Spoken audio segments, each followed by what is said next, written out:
Hey, Viking fans, I'm going to talk about winners and losers against the game against the Panthers next in 3, 2, 1.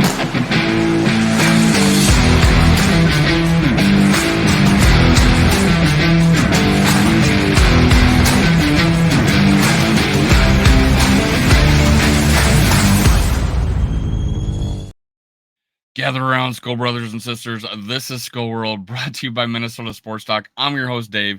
You can find me on Twitter, TikTok, and Facebook at Skull World, on Instagram, MN Sports Podcast. Make sure you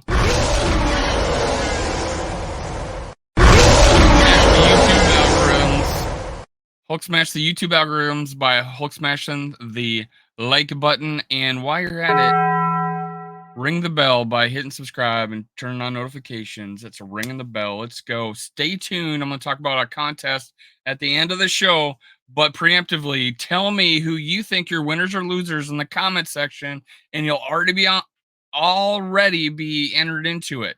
So tell me your winners and losers in the comment section. You'll be entered to win. I'm going to talk about it later.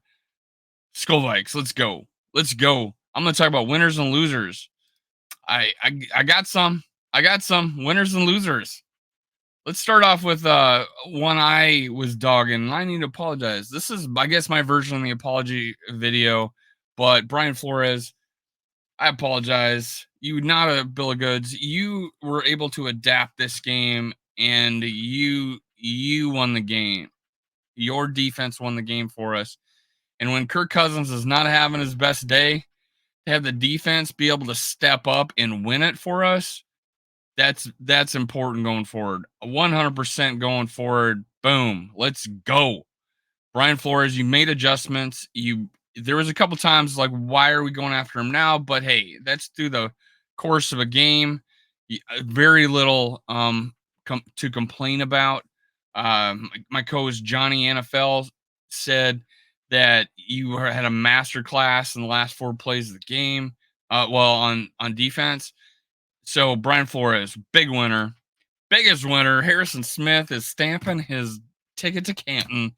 That was beautiful. One of my boldest predictions in the preseason was that Harrison Smith was going to get 5 sacks this year. He has not had more than 3 in his entire career, or in any season in his career. So most he's ever had in a season was 3, and I think he did that twice. So he's been on like 2 Pro Bowls.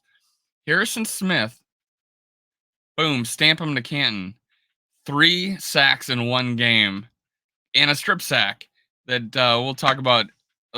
We'll talk about who ran that in a little bit later. But Harrison Smith, big winner. You know what?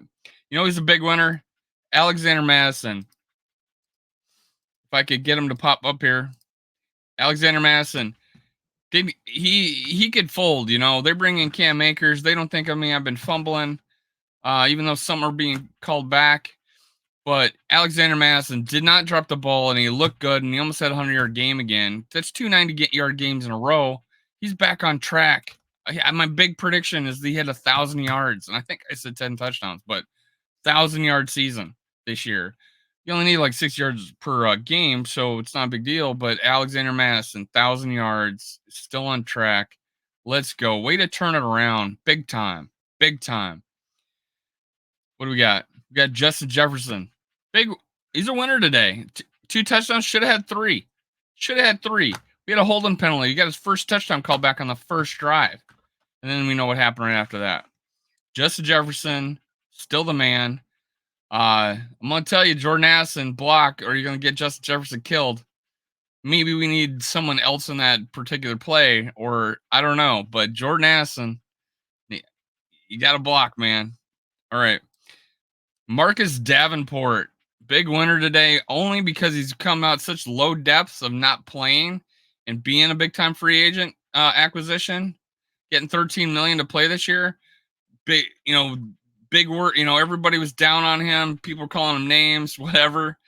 But Marcus Davenport came in and solidified this defense in the run game too. Got a sack. Big turnaround for Marcus Davenport. A lot of people talking about him being the key. Not a majority, but there's people like he's the key to the turnaround. And you kind of saw it, man. You kind of saw we were a different defense with Marcus Davenport in there, and our run defense was great, great today. There's a few times I was getting a little worried, but Marcus Davenport made a big difference today. Big winner. I think people changed their mind about him in one game almost. DJ Wanham. I think someone called him the janitor because he likes to clean up. He's so good at cleaning up. That was Tanishka last night on my live. DJ Wanham took that to the house and turned the whole game around. Otherwise, I think we lose. I don't see us winning that game unless he does that. But DJ Wanham played a pretty good game today or yesterday, and I'm pretty happy that he showed out and made a big difference in the game. Obviously, he was a big winner by making that play. I'm gonna. Is there anybody like honorable mention that were winners? I would say defenders punching at the ball. I saw Cam Bynum do that and knock the ball out, and they quick huddle. They didn't return. They didn't. They didn't call it an incomplete pass. They called it a reception on the field. They quick snapped the ball, so there was no review. So Cam Bynum punching at that ball was awesome. I think I seen Evans do it too, and maybe Murphy. But hey, we're punching at the ball, and I like it. That's just gonna help, and we could have caused more turnovers that way. But they lucky bounces. But luckily, it worked one time, and DJ Wanham took it to the house, and he looked good doing it in style. So a lot about the punching the ball out. Great. Just in general, nobody giving up. That's big winners. Big winners. Now, big losers. The Chiefs next Sunday. That's the losers. The Chiefs next Sunday.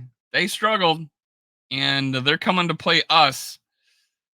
And Mahomes had people talked about how he should have had 5 picks in that game. I'd have to go back and watch it. But hey, Chiefs coming. We're ready to go 2-3. Chiefs big losers on Sunday. But if I had to go with some honorable mentions, I would go with Ed Ingram. Still, he has he's shining moments. I'm not gonna lie, he's knocking people on his ass in the run game on occasion. But there was a play where he missed a guy in the run game, and we got stuffed. And then I did not make this excuse for Kirk, but Ed Ingram's guy hit Kirk Cousins' arm for the second pick. But Ed Ingram, not good. I need him replaced. But hey, that's just me. I'm not a coach. And then Kirk Cousins, pick 6. The only forgiving moment I give about this is that it shouldn't even have happened. We should have had a touchdown to Justin Jefferson a couple plays before that. We should have a touchdown to Justin Jefferson. That play doesn't happen. A holding penalty on Josh Oliver. And we run that play a lot. And then the pick 6, we run that play a lot. So I think people know that we run that play a lot. So that's me, again, talking about being creative in the red zone. But I agree with Kirk. You threw it late, and it was a pick. And if you or if you wait and TJ Hawkinson gets open, then it's a touchdown. So you're late. Well, then wait and throw it to TJ Hawkinson instead. That was just that simple. I think we learned from that. And now that I know that's an option, and I'm like, okay, maybe we do run that play again, but stop throwing it to KJ Osborne. Wait and throw it to somebody else or out of the back of the end zone, whatever. So that was a big loser moment. However, he threw 2 touchdowns to Justin Jefferson. One, he's rolling out, scrambling for time, sees Justin Jefferson, throws it across his body, and you got Justin Jefferson sitting down rather than going on with the defender. Great move by Justin Jefferson. That's why he's a big winner.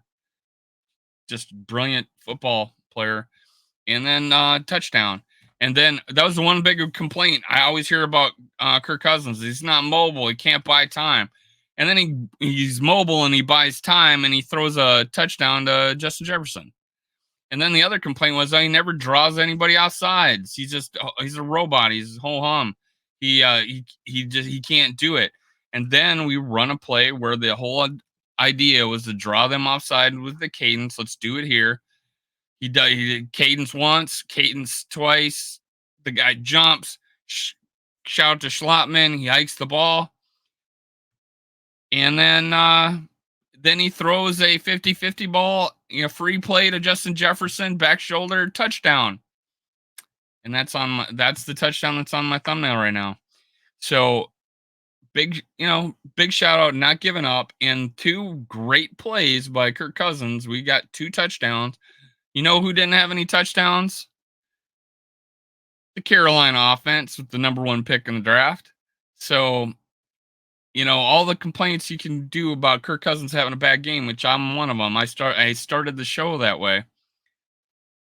Is that we didn't give up, and Kirk threw 2 touchdowns were great plays. So awesome. We're going to turn it around.